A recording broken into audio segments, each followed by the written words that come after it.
বিয়ের প্রথম মাসেই বাচ্চা পেটে আসার কারণে আমার অনাগত সন্তানটাকে এই পৃথিবীর আলোটাও দেখাতে পারলাম না। কারণ আমার শাশুড়ি মা কখনোই চাইতো না যে আমার এত তাড়াতাড়ি বাচ্চা হোক। আমার স্বামী একজন প্রবাসী, মাত্র 3 মাসের ছুটিতে সে বাংলাদেশ আসছে বিয়ে করার জন্য। খুবই গরিব ঘরের মেয়ে আমি, বাবা মায়ের আর্থিক সামর্থ্য ছিল না আমাকে ভালো পরিবারে বিয়ে দেওয়ার, যার কারণে একজন প্রবাসীর সাথে আমাকে বিয়ে দিয়ে দেন। যদিও আমাদের বিয়ের সময় কথা হয়েছিল আমার স্বামী আমাকে বিয়ে করে আবারও প্রবাস চলে যাবেন। আর একটা মেয়ে কিন্তু কখনোই চায় না তার স্বামী নতুন বউকে রেখে আবার প্রবাস চলে যাক। সব ঘরের মেয়েদের কিন্তু প্রবাসী ছেলেদের সাথে বিয়ে দেয় না। আমার বাবা মায়ের আর্থিক সামর্থ্য না থাকার কারণে আমাকে এখানে বিয়ে দিয়ে দেন। অপরদিকে আমার শাশুড়ি আম্মারও পছন্দ ছিল একটা গরিব ঘরের মেয়ে নিবেশে, যাতে করে শাশুড়ির মুখের উপর তর্ক করতে না পারে, শাশুড়ি যা বলবে তাই শুনবে, কারণ মেয়েটা যে গরিব। আমাদের দুই ফ্যামিলির সহমতেই আমাদের দুজনের বিয়ে হয়ে যায়। আমার স্বামী যে মাসে বাংলাদেশে আসছে সেই মাসে আমাদের দুজনের বিয়ে হয়, আর তার পরের মাসেই আমি টেস্ট করে জানতে পারি আমি মা হতে চলেছি। সেই থেকেই শুরু হয় আমার জীবনের সব থেকে বড় যুদ্ধ, কারণ আমার শাশুড়ি মা কখনোই চাইতো না যে আমার এত তাড়াতাড়ি বাচ্চা হোক, কারণ এখন যদি আমার বাচ্চা হয় তাহলে নাকি আমাদের সংসারের খরচ অনেক বেড়ে যাবে। সবে মাত্র আমার স্বামী বাড়িতে বিল্ডিং দিয়েছে, তার পাশাপাশি তার 2টা বোনকে বিয়ে দিয়েছে, এতে করে নাকি আমার স্বামী অনেক টাকা ঋণ আছে, যার কারণে আমার স্বামী আবারও প্রবাস চলে যাবেন আমাকে রেখে। যেহেতু এই কথাটা আমি বিয়ের আগে থেকেই জানতাম যে আমার স্বামী আমাকে রেখে প্রবাসে চলে যাবে, তাই তো বাচ্চা না হওয়ার জন্য আমি কোনো চেষ্টাই করিনি, আমি তো ইচ্ছা করে বাচ্চাটা নিয়েছিলাম। কারণ আমার বিয়ের পর আমার শ্বশুর বাড়ি থেকে আমার লেখাপড়াও বন্ধ করে দেয়, আবার আমার স্বামীও প্রবাস চলে যাবেন, তাহলে আমি বাসায় বসে থেকে একা একা কি করব।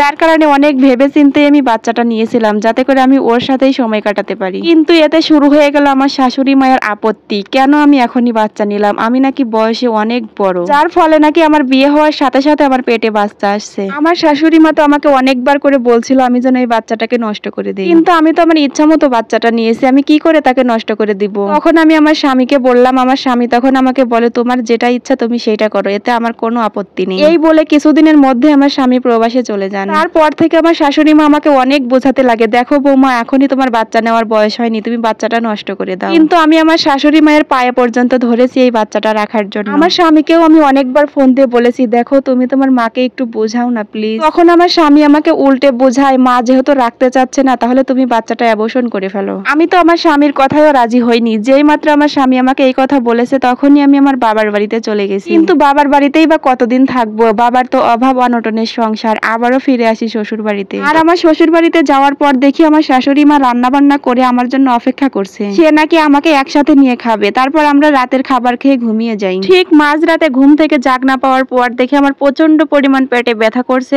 আর ব্লিডিং হচ্ছে। তখন আমি জোরে জোরে কান্না করি আর আমার শাশুড়ি মাকে ডাকি। তখন আমার শ্বশুর শাশুড়ি সবাই আমার রুমে আসে। তারপর তারা আমার এই অবস্থা দেখে সাথে সাথে আমাকে হসপিটালে নিয়ে যায়। হসপিটালে যাওয়ার পর ডাক্তার কিছু টেস্ট করে আমাকে জানায় আমার বাচ্চাটা নাকি অ্যাবর্শন হয়ে গেছে। ডাক্তারের মুখে এই কথা শোনার পর আমার পায়ের তলা থেকে যেন মাটিটাই সরে যায়। কি করব না করব আমার তো কোনো কিছুই মাথায় আসতেছিল না, কিভাবে কি হয়ে গেল। তারপর হসপিটালে আমি 3 দিনের মতো ভর্তি ছিলাম। সেইখান থেকে আমি আমার বাবার বাড়িতে চলে যাই, কারণ আমার শরীরটা খুবই খারাপ ছিল, যার কারণে আমার শাশুড়ি মাও আমার বাবার বাড়িতে যেতে দেয়। হাজারো চেষ্টা করার পরেও আমি আমার অনাগত সন্তানটাকে এই পৃথিবীর আলো দেখাতে পারলাম না। অপরদিকে আমার প্রবাসী স্বামী আমার এই ঘটনা শোনার পর তার মনে যেন একটু সামান্য পরিমাণ অনুশোচনাও নেই। আমার বাবার বাড়ির আশেপাশের লোকজন তো বলা বলি করছিল আমার শাশুড়ি মাই নাকি আমাকে খাবারের মধ্যে কিছু দিয়ে আমার বাচ্চাটাকে অ্যাবর্শন করেছে। যদিও এই কথাটা আমার স্বামীকে আমি একবার বলেছিলাম, কিন্তু সে আমার কথাটা কিছুতেই বিশ্বাস করেনি। আমি আর এই বিষয় নিয়ে কোনো কথাই বলতে চাইনি। তারপর থেকে আমি একদম স্তব্ধ হয়ে যাই। এভাবেই আমি আমার বাবার বাড়িতে 1 মাসের মতো ছিলাম। যখন শরীরটা একটু সুস্থ হলো তখন আমার শ্বশুর এসে আমাকে নিয়ে যায়। আর শ্বশুর বাড়িতে যাওয়ার পর তো আমাকে একদম চাকরানি বানিয়ে দেয় আমার শাশুড়ি। সংসারের যাবতীয় কাজকর্ম সবকিছুই আমাকে দিয়ে করাতো, যদিও আমার এইসব বিষয়ে কোনো মাথা ব্যথাই ছিল না, কারণ আমি ছোটবেলা থেকেই জানতাম মেয়েদের নাকি বিয়ের পর সংসারের সব কাজ একাই করতে হয়। যেমনটা আমি আমার মা চাচিদের দেখে আসতেছি, তাই কাজ করা নিয়ে আমার তেমন মাথা ব্যথা ছিল না। কিন্তু আস্তে আস্তে যেন আমার শ্বশুর শাশুড়ি আমার স্বামী সবারই রূপটা চেঞ্জ হয়ে যায়। আমার স্বামী প্রতিদিন আমার সাথে 2 বার করে কথা বলতো, এখন আমার স্বামী 3 দিনেও একটা বার আমাকে ফোন দেয় না। আমি যদি তাকে ফোন দেই সে আমাকে জানায় আমি নাকি তাকে বিরক্ত করছি, সে এখন কাজে অনেক ব্যস্ত থাকে। এভাবেই ইগনোর করতে করতে কেটে যায় আমাদের বিবাহিত জীবনের 6টি বছর। তারপর আমার স্বামী আবারও বাংলাদেশে আসে। সে বাংলাদেশে আসার পর আমি তাকে বাচ্চা নেওয়ার ব্যাপারে কোনো কিছুই বলিনি। তারপর সেই আমাকে বলে এইবার আমাদের একটা বাচ্চা নেওয়া উচিত, কারণ আমার কলিগরা সবাই বাবা হয়ে যাচ্ছে। তারা তো সবাই তার সন্তানের সাথে ভিডিও কলে কথা বলে, আমারও তো দেখে অনেক ইচ্ছা করে। আমার স্বামীর মুখে এইসব কথা শোনার পর আমার ভিতরটা ফেটে যাচ্ছিল